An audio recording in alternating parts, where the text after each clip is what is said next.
messieurs, bonsoir et bienvenue aux 20h de la télévision du Burkina. La conviction est partagée par plus d'un, les légumineuses sont un maillon fort de la résilience alimentaire. Experts du domaine venant du monde entier et autorités politiques nationales avec à leur tête le chef de l'État se sont retrouvés au bord du lac Bam pour commémorer la clôture officielle de l'année des légumineuses. Dès le début de ce journal, nous irons à Kongoussi où a eu lieu ce 10 février la cérémonie. Le vaccin de la méningite, désormais inscrit dans le programme national de vaccination infantile, ce sera à partir du 6 mars prochain. Une intégration qui intervient à la suite d'une campagne de masse réussie de l'utilisation du vaccin Menafrivac chez les enfants exposés à la méningite. Le monde entier a célébré les légumineuses toute l'année 2016. C'est le Burkina qui, lui, a été choisi pour commémorer la fin de cette année consacrée à ces aliments aux bienfaits incontestés. La cérémonie de clôture a été présidée par le chef de l'État à Kongoussi dans le BAM. Le fil de la cérémonie déroulée dans la matinée de ce 10 février avec Yacouba Gamene et Nyarkiteda. Au bord du lac BAM, le Burkina Faso et la FAO célèbrent ensemble la clôture de l'année internationale des légumineuses décrétée en 2016. Une occasion pour les Nations Unies d'inviter tous les États au monde à jeter un regard sur ces filières car elles constituent une part essentielle du régime alimentaire et revêtent une importance singulière dans la production. Les légumes secs supportent mieux la sécheresse, ont un caractère écologiquement durable et assurent aux agriculteurs des moyens de subsistance stables et des revenus supplémentaires. D'où le slogan de l'année des légumineuses, des graines pour nourrir l'avenir. Et le Burkina Faso a fait sien ce slogan, en témoignent les chiffres. En 2016, par exemple, la production du Voanzou et du niébé a atteint 756 000 tonnes. Le niébé à lui seul occupe 69,2% des ménages ruraux, dont les femmes constituent les grandes productrices. Les légumineuses sont généralement produites par les couches les plus vulnérables de notre société, j'ai nommé les femmes. Ces cultures sont déterminantes dans leurs moyens de subsistance. Elles occupent ainsi une place de choix dans le panier alimentaire, particulièrement en période de soudure, et constituent des sources importantes de revenus indispensables pour assurer les dépenses quotidiennes du ménage. L'année internationale des légumineuses a donné l'occasion de sensibiliser l'ensemble des acteurs sur le rôle crucial des légumineuses pour faire face aux différentes crises alimentaires répétitives dans le monde. Un accent particulier doit être mis sur la qualité et la diversification des aliments, qui doivent en outre être accessibles aux populations, surtout celles pauvres et vivant en milieu rural. Les légumineuses comptent parmi les aliments à haute valeur nutritive, notamment en protéines, et sont peu onérées comparativement aux produits d'origine animale. D'où la décision de l'Organisation des Nations Unies pour l'alimentation et l'agriculture de faire de 2016 l'année internationale des légumineuses pour en soutenir la production. Le gouvernement a mis l'accent sur le développement des légumineuses afin d'atténuer la vulnérabilité des femmes, accroître la résilience des populations comme solution aux difficultés récurrentes précédemment évoquées. Toutes ces différentes actions ne doivent cependant pas faire perdre de vue l'accompagnement constant des producteurs, insiste du haut de cette tribune le président de la Chambre nationale d'agriculture.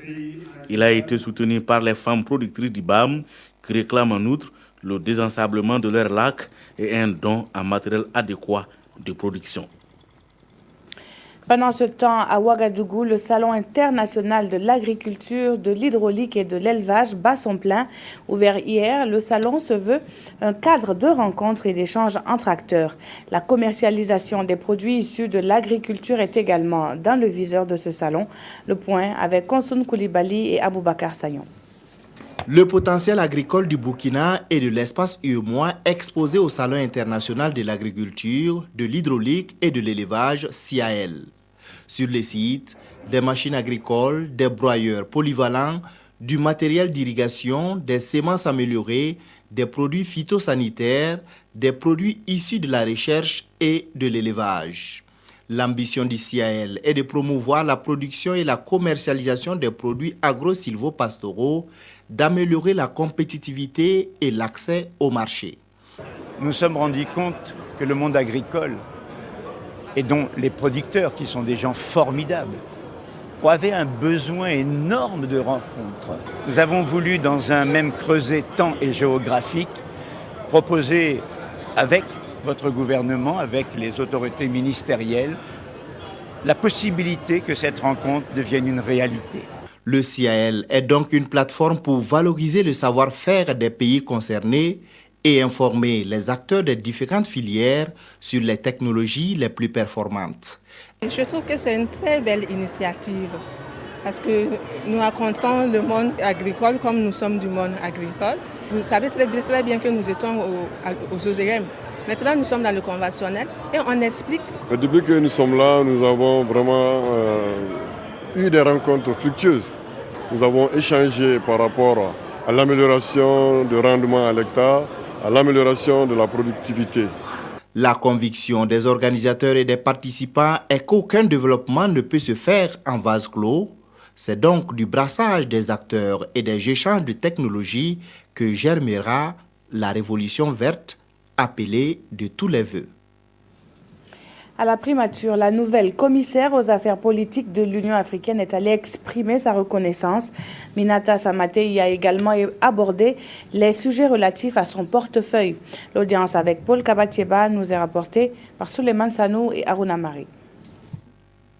Élu en janvier dernier comme commissaire aux affaires politiques de l'Union africaine lors de sa 28e session ordinaire, Minata Samaté Sessouma est reçue ici en audience par le chef de gouvernement. La nouvelle commissaire a également exprimé à l'occasion sa reconnaissance aux autorités et au peuple burkinabé pour avoir soutenu sa candidature. Échanger avec lui sur les défis qui nous attendent. La contribution du Burkina Faso à la marche de l'organisation panafricaine, notre organisation, comment le Burkina Faso va apporter sa contribution justement à la mise en œuvre du programme contenu dans l'agenda 2063 de l'Union africaine.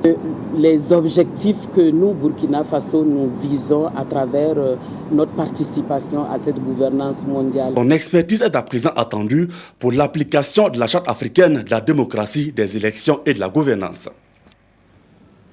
Une autre visite cette fois, nous sommes au siège du Haut Commissariat des Nations Unies pour les réfugiés. Le ministre en charge de la justice y est rendu en vue d'échanger sur une question d'actualité. L'apatridie des groupes de personnes sont menacés par ce phénomène peu connu de tous. Les détails avec Salifou Belem et Oumar Zambré. Le ministre en charge de la justice dans les locaux de la représentation du Haut Commissariat des Nations Unies pour les réfugiés au Burkina Faso. Cette visite est à la fois une visite de courtoisie, mais aussi de travail.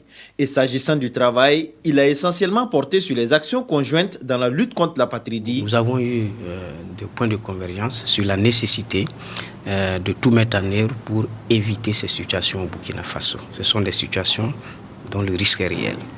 Et donc ce matin, cette séance de travail nous a permis, bien sûr, de revoir ce que nous avons fait ensemble au cours de l'année passée, 2016, et d'envisager la suite de notre combat. Au Burkina Faso, il n'y a pas encore de statistiques claires sur le nombre de personnes qui ne possèdent aucune nationalité. Mais des actions sont déjà engagées pour éviter des cas d'apatridie sur le territoire national. Dans les villages, les enfants sont nés dans les maisons, ils ne sont pas déclarés, donc ils n'ont aucune documentation. Et ces enfants risquent de devenir un jour des apatrides. Et c'est ce que nous voulons justement éviter. Et c'est pour ça que nous avons fait cette caravane de sensibilisation à travers tout le pays, pour que les gens comprennent que c'est important de déclarer les enfants.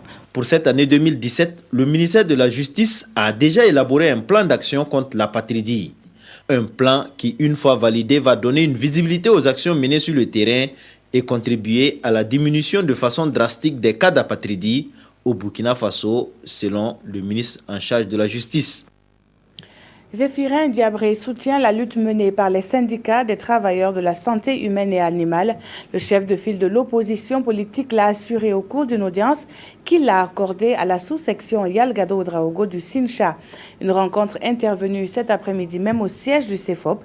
Le compte rendu avec Amado Ilboudo et Vincent Kiendrobeogo. Le chef de file de l'opposition au siège du Sincha, sous-section du CHU Yalgado Ouedraogo. Entre les deux parties, les discussions à huis clos ont duré près d'une heure. Et au cœur de ces discussions, la plateforme revendicative de ce syndicat. Le CEFOP a demandé à nous rencontrer parce qu'on avait effectivement une lutte en vue.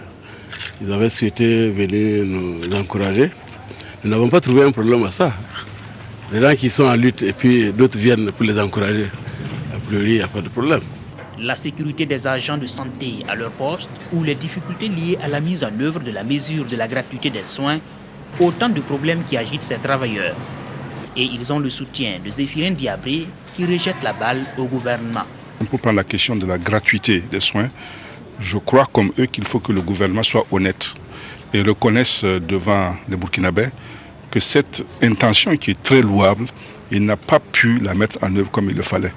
Sinon, on va assister à des situations où les gens vont croire que le gouvernement a fait l'effort, mais que c'est le personnel de santé qui fait de la rétention, voire même qui vole les médicaments. Et ça peut être excessivement dangereux. Le Sincha, comme d'autres syndicats, était en mouvement ces derniers jours. Beaucoup d'agitation dans le monde du travail depuis quelque temps. Pour le CEFOP, c'est au gouvernement de travailler à résoudre les problèmes pour un retour à l'accalmie. Je vous le disais en titre, le MENAFRIVAC, bientôt intégré dans le programme de vaccination infantile. À l'issue d'une campagne réussie dans l'utilisation de ce vaccin contre la méningite, cette intégration s'inscrit dans l'éradication totale de la maladie. L'opération est prévue débuter dans 3 semaines. Siedi Larénienne et Maxime Zongo nous en disent plus. Après des rencontres de briefing avec les responsables des programmes élargis de vaccination, puis des échanges avec des partenaires et autres acteurs impliqués, ce vendredi, c'était au tour des journalistes d'être outillés sur les stratégies autour de la mise en œuvre de ce vaccin. Des informations détaillées sur le processus, la contribution attendue des médias au succès de l'opération, voilà le contenu des débats.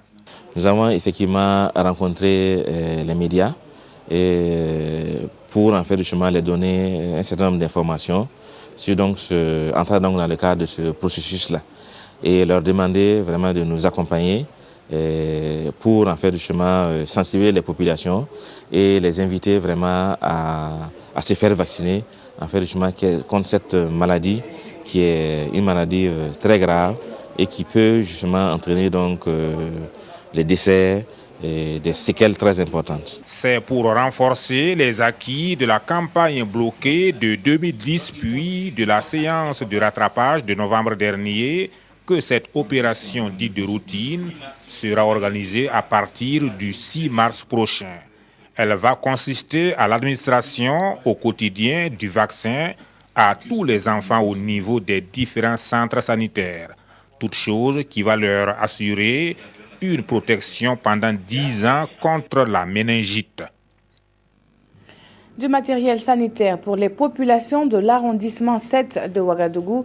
Le secteur de la sécurité n'est pas en reste. Nous parlons d'un geste posé par un promoteur immobilier au profit des personnes vivant à Boissa. Nous en savons davantage dans ce reportage signé Amado Ilboudo ou Marzombré. Des vivres, 5 motos, une ambulance, un corbillard et un espace aménagé de 10 hectares pour le repos éternel des âmes. Voici le don offert à l'arrondissement 7 de Ouagadougou au profit des populations. Pour ce qui est du cimetière, tout serait parti d'un constat. Un matin, on est venu au cimetière de Sondrogo pour un enterrement. J'ai vu que le cimetière était plein. J'ai balancé un coup de fil au maire de l'arrondissement pour lui dire qu'est-ce qui se passe et puis c'est comme ça à votre niveau. Il a dit vraiment que le cimetière est plein. Ils n'ont même plus de place pour enterrer des gens. On a pu quand même obtenir, on a payé le terrain, on a essayé d'aménager ce qu'on peut. Ajouter aussi l'ambulance, ajouter un corbillard qui doit permettre aux gens d'amener leurs corps facilement au cimetière En dehors de ça, c'est des vivres qu'on a envoyés, 15 tonnes de vivres. Ces 15 tonnes de vivres sont destinées à plus de 500 personnes dans le besoin. Quant au reste, il en sera fait un bon usage, assure le maire. Nous allons d'abord parcelliser le terrain, affecter des numéros pour que ceux qui vont venir inhumer leurs parents puissent facilement les reconnaître 5 ans, 10 années après. Maintenant, s'agissant maintenant des véhicules, on va affecter deux chauffeurs spécialement pour ça. Pour les motos, nous allons les affecter à la sécurité. Et au cours de cette cérémonie de remise, le donateur du jour a aussi promis plus d'une centaine de bons de permis de conduire aux jeunes de cet arrondissement afin de leur faciliter l'accès à un emploi. À Bobo-Dioulasso, 60 000 paquets de cigarettes sont partis en fumée. Une incinération volontaire, puisque ces produits issus de la contrebande font partie de ceux non homologués au Burkina Faso.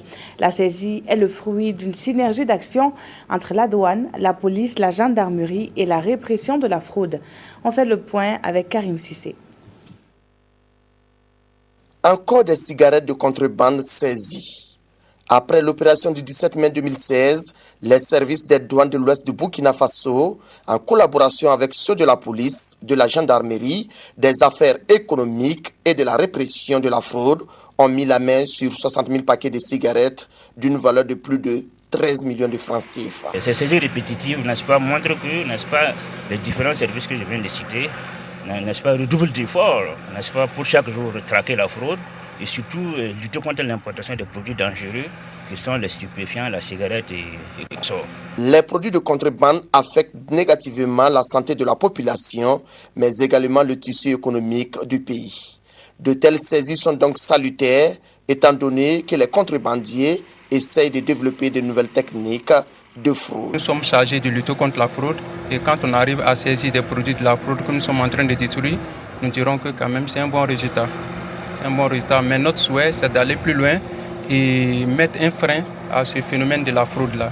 Parce qu'il ne s'agit pas de saisir, mais il faut mettre un frein à cela parce que c'est mauvais qu'on saisit. À noter qu'une mention spéciale a été faite aux populations qui de plus en plus collaborent dans cette croisade. Et on ne cessera de le dire, la cigarette nuit fortement à la santé. Tout autre chose à présent avec ce don de l'ambassade du Japon à l'association Bellouette, plus de 46 millions de francs CFA pour la construction d'un centre agro-silvo-pastoral. Ce centre sortira de terre dans la commune rurale de Dapelgo, dans le plateau central. Konson Koulibaly Oumoussissé, reportage. Bientôt un centre agro-silvo-pastoral pour les jeunes ruraux dans la commune rurale de Dapelgo. Pour la construction de ce centre, l'association Bellouette bénéficie de l'appui de l'ambassade du Japon. Un centre qui viendra renforcer l'autonomisation des jeunes. Mais c'est un centre pour apporter le savoir-faire à ceux qui en ont besoin. Et vous savez que 99% des paysans burkinabés n'ont pas le savoir-faire. C'est une révolution d'enseignement que nous voulons apporter dans notre pays pour nos frères burkinabés. D'un montant de plus de 46 millions de francs CFA, ce don entre dans le cadre du programme d'aide financière du gouvernement japonais intitulé « Don aux micro-projets locaux contribuant à la sécurité humaine ». À travers ce don, le Japon veut accompagner les jeunes ruraux dans leur insertion socio-professionnelle. Je souhaite fortement que les jeunes agriculteurs qui seront formés contribuent grandement au développement de Burkina Faso, surtout dans le domaine de la culture. Le centre agro-silvo-pastoral compte accueillir ses premiers apprenants en juin 2017. En plus de la formation continue, il y aura également des formations à la carte. Les enseignants du centre seront également disponibles à apporter leur expertise et expérience aux paysans qui en feront la demande. Si vous êtes dans la zone de Gounguin à Ouagadougou, vous avez dû croiser des grandes personnes ou encore apprécier des acrobates. La 8e édition du festival Rendez-vous chez nous bat son plein depuis le 8 février dans les artères de la capitale. Cette année, les organisateurs jaugent la démocratie, la sécurité et le vivre ensemble à travers l'art. Précision, Siedi Larienne, Dimitri Badini et Maïmouna Traoré. Près d'une cinquantaine de compagnies participent cette année au festival Rendez-vous chez nous, venus d'Europe et d'Amérique latine pour partager leur culture avec les artistes africains. Le groupe Dobing qui sont venus à 16, il y aura un gros concert ici. Nous avons un partenariat aussi avec une structure de la Suisse. Et nous avons 2000 enfants qui ont participé à un projet. Et sur la place de la femme, nous avons un globe où on retrouve les photos des 2000 enfants. Nous avons aussi un partenariat qui commence tout naissant avec la Colombie. Rendez-vous chez nous, selon les organisateurs, permet aux populations de suivre des spectacles gratuitement. Pour le partenaire français, le festival offre aussi l'occasion aux artistes africains de monnayer leur talent à l'international. Ce festival, pour nous, a une très grande importance.